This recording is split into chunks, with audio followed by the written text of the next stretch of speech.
E o Clube Atlético Mineiro precisa de campanha de campeão para estar na próxima Libertadores da América. Os executivos do Galo têm afirmado que o grande objetivo do time daqui até o fim da temporada é conseguir via Campeonato Brasileiro a classificação para a Libertadores da América do próximo ano. E aqui que vem o grande problema.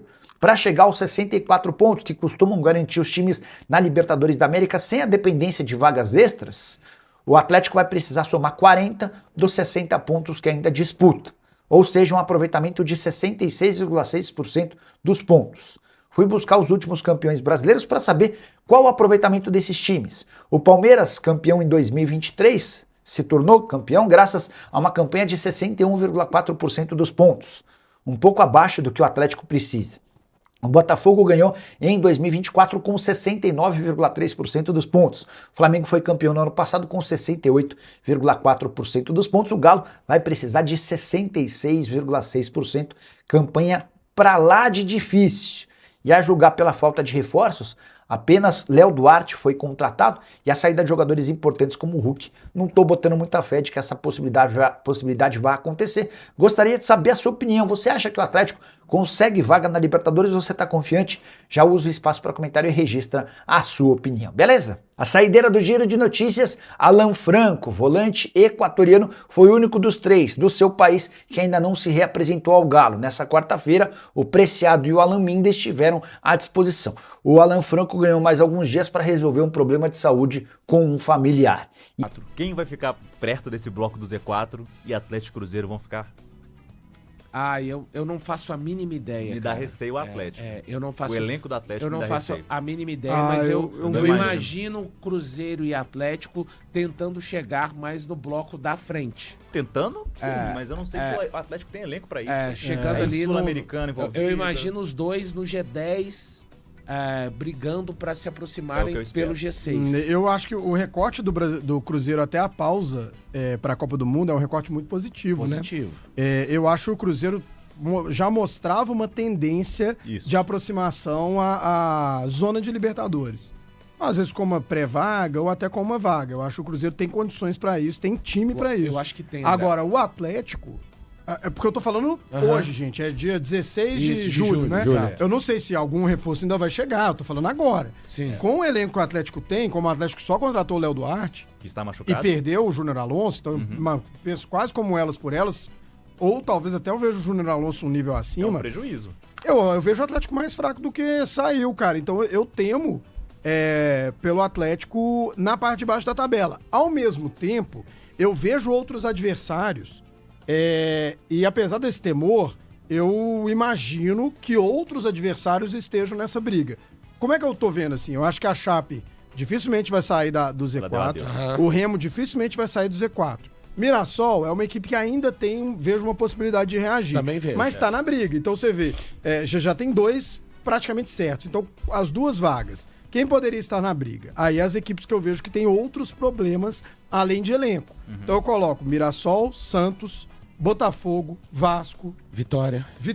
Internacional e Grêmio também você não pode tirar. A dupla Grenal, eu acho que tem uma diferença. Acho que o Grêmio trouxe alguns reforços, o Inter eu acho o Inter mais preocupante. Acho que o Inter é mais preocupante. Então, assim, eu vejo todas essas equipes antes do Atlético. Então, assim, talvez o Atlético no meio de tabela e essas equipes... Mas se brinca com fogo, se o Atlético dá uma empinada pra baixo, é perigoso sim, cara. O elenco do Atlético hoje... não te dá perspectiva sinais de que possa tirar mais do que o Domingues tirou no primeiro semestre. Essa que é a questão pra mim. Isso. Até porque não chegaram as peças que compõem o jogo dele, de intensidade, recuperação. Eu acho que é um candidato ao rebaixamento? Não. Mas pode acontecer. Mas pode se você entra num mau momento, pode entrar na briga. Esse é o ponto. Como o Luxemburgo fala, a areia é movediça pra time grande. E o Cruzeiro, assim, eu não consigo tirar de vista. Claro que tiveram duas mudanças no time titular, mas com reposições. Mas eu imagino que vai oscilar, tá?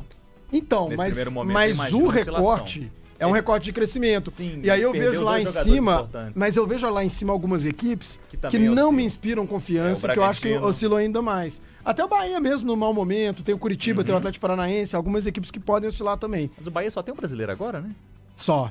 Bahia saiu de tudo. Bahia Só que, vai, cara, a até. Bahia vem derrapando muito, assim. É um trabalho bem questionável do Rogério Uma Ceni. janela legal até aqui, viu? Trouxe O Alejo Vélez é um Mas- grande jogador. Sim, um jogador, Tem muito um atacante do bem crescimento interessante. dele, Mas do perderam o lugar. Gilberto, cara, que eu acho, mesmo não sendo titular, é um bom O lateral. que pode Enfim, atrapalhar acho muito o Cruzeiro é o prejuízo das primeiras 8 rodadas, né? Eu acho que, apesar da perspectiva, a gente tem sempre falado aqui da perspectiva de Cruzeiro, da perspectiva do Atlético.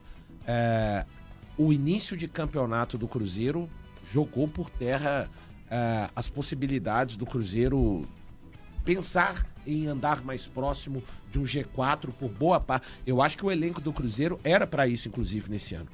Quando eu olhava antes da temporada, não de ser campeão, mas de uma equipe que fosse capaz de replicar uma campanha parecida com a que fez no ano passado. Sim, concordo. Está ali durante todo o campeonato rodando no G6, dentro do G6.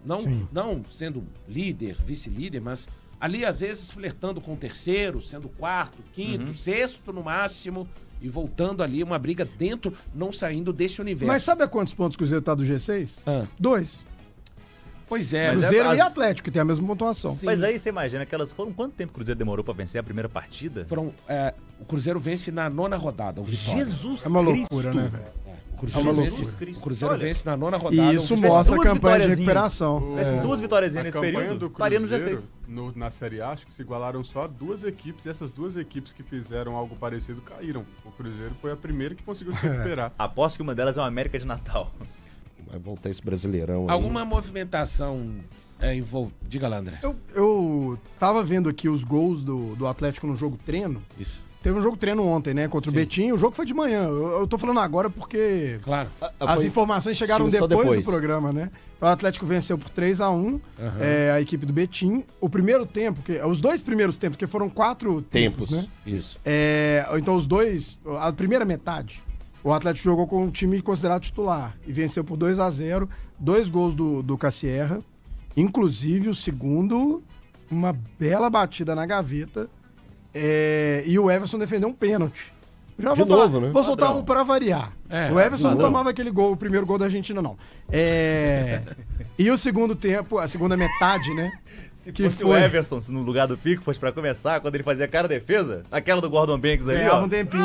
Mas isso a FIFA tá atuando, não sei se ele conseguiria. Ai, ele consegue, E aí é a bom. segunda parte da atividade, segunda metade, o Atlético colocou um time alternativo, até com alguns garotos da base também, e ficou 1-1. O gol do Atlético foi do Renier, uma batida de fora da área, um bonito Esse é da gol base? também. Não, Renier. Renier. Esse tem contrato até 2029. É mesmo? Até 2030, E o Betinho fez um gol também, um cruzamento da direita, Ele é bom, o ele é jogador bom? chegou pegando de primeira. Então, assim, Vou me calar. é lógico que a gente não viu, né? Sim. São os melhores momentos. Mas eu acho que traz uma esperança pro atleticano ver o Cassierra fazendo 2 gols. E o segundo deles ainda um gol de fora da área, uma batida de muita classe, assim, no ângulo. Então eu acho que é um atacante, cara, que também o recorte dele antes da parada é um recorte bem interessante. É um cara que vinha numa crescente. Eu acho que ele pode ser ali o principal homem do ataque, né? Não só um homem-gol, mas um cara para abrir espaços, criar jogadas. Eu acho que ele é um atacante interessante que pode ajudar o Atlético. Sim, nesse Cassierra segundo é semestre. útil, André. O que eu Sim. considero, desde o início eu tenho dito isso, é o que eu questiono no Cassierra, é o fato, eu não creio que o Cassierra seja um atacante de 10 milhões de dólares. E não muda patamar. São só os valores pagos no Não, Cassierra. falar de valor é sempre complicado. Sim. Mas o Cassierra com certeza vai ser útil. Acho que esse tempo foi precioso para ele e pro Minda, apesar do Minda ter ido para a Copa do Mundo, isso é um fator que pode atrapalhar, mas para ele Cassierra é muito interessante porque assim, deu para ele fazer o trabalho físico que era necessário. E eu acho que essa questão física é uma questão que o Atlético, eu sei que todos os clubes pararam, mas pode ser onde o Atlético possa conseguir dar uma esticada logo nesse mês, porque depois a gente já sabe, são 9 partidas nesses primeiros 30 dias para o Atlético e depois o tempo para trabalhar será curto para todas as equipes. Então eu vejo o Atlético, só o time de cabeça que o Atlético iniciou ontem foi Everson, aí Natanael Tressoldi e Lianco, né, na sua nova função agora como zagueiro pelo lado esquerdo, Lodge, como ala pela esquerda, o Coelho sendo ala pela direita e Cissé e Maicon. Cissé jogando por conta de uma situação do Franco, resolvendo problemas particulares. Informação trazida pelo Breno Galante. Bernard, Vitor Hugo e Cassier. Imagino que nesse treino o Vitor Hugo jogando mais solto, né?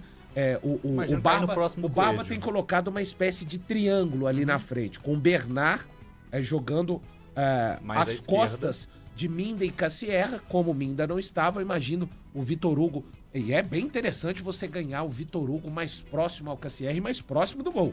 O Vitor Hugo, ao lado do Everson, é o melhor jogador da primeira metade da temporada do Atlético, né? Com o Lodge também. O Lodge também fez uma Tem o baita Lodge, primeira temporada. O Lodge, Ok. o Lodge é uma Mas certeza. Um grande acerto, viu? Do Pra Paulo turma Brax. que gosta de fazer os recortes, um acerto gigantesco do Paulo Brax. Se tivesse, não vou falar acerto desse tamanho não, mas se tivesse 2 acertos, metade do que foi o Lodge, o Atlético estaria bem Principalmente servido pra primeiro no volante, segundo. né? Exatamente. Pra não colocar o Cissé lá. Exato, um acerto Expor o Cissé. 150%, isso aí o Atlético já melhoraria bem, viu? O Lodge, uma certeza, não, vários problemas dentro do campo pro Atlético resolver. Esquerda com o Lodge, não é deles. Ele chegou, botou a sua bandeira ali e falou, eu tomo conta desse lado aqui. Mas é que com o Vitor Hugo ficou essa dúvida, tipo assim, como encaixar o Vitor Hugo? Principalmente depois que ele se lesionou, né? Como você bem disse, nesse triângulo à frente do campo, como se encaixar ele? Porque o Coelho vai fazer o corredor pela direita. O Eu entendo que é Bernardo melhor não vai encaixá-lo. sair. O Bernardo não vai sair, mas vai jogar pela esquerda. Não. Aí o Vitor Hugo joga pela direita. Que o Se associando Bernard, com o Coelho. é que o Bernard ele joga mais as costas ali, né, dos atacantes. Ele funcionou como segundo volante, mas eu acho que foi uma necessidade e é um desperdício. Total, né? total. Mas se a necessidade gritar, né? A necessidade, às vezes, no Atlético, faz Urra. faz Igual o garoto faz do Shrek. o Franco Faz o urro. virar volante, virar lateral, faz o Lianco sair do lado direito e pro lado esquerdo. Eu não gosto, tá? São Porque contra o Curitiba é bom lembrar, ele tem uma falha que leva ao gol, uma falha. Mas esse tempo também é importante pro Lianco. Quando a gente Pra fala quê? o Pra físico poder- dele, Aham, claro. esse tempo foi fundamental pro Lianco. Mas não é querendo ser chato, mas no Previsão lance do amistoso- Lianco voltar num primeiro momento agora era em na agosto. Copa. Sim. Era na Copa. É que você não é querendo ser chato, mas no amistoso. Eu vi Chato ele sou eu aqui, meu irmão. Não vou roubar esse caso, não. Eu vi o amistoso do Atlético que foi transmitido de cabo a rabo, né? Me desculpa, né? O Jogo treino. profissional contra o sub-20. O Lianco jogou pela esquerda durante um momento. Em determinado momento, ele foi receber uma bola. Caso fosse um canhoto, ele estava de lado, ele dominaria a bola com seu pé canhoto e abriria para o jogo. Ele tentou puxar a bola de letra, para aí já partir em progressão. Só que quando ele domina de letra, ele perde o controle da bola, ela sai e cai no pé do menino do sub-20. O excesso de confiança que o Lianco tem para poder jogar na posição onde ele já tá com esse problema de não ter o seu pé dominante para usar, me preocupa. Sabe quem era assim? Quem? Rever. Extremamente confiante. Mas esse Mas era ele bom, hein? cara, Esse era esse bom. daí... Deixa eu ler o superchat aqui de novo, aqui, ó.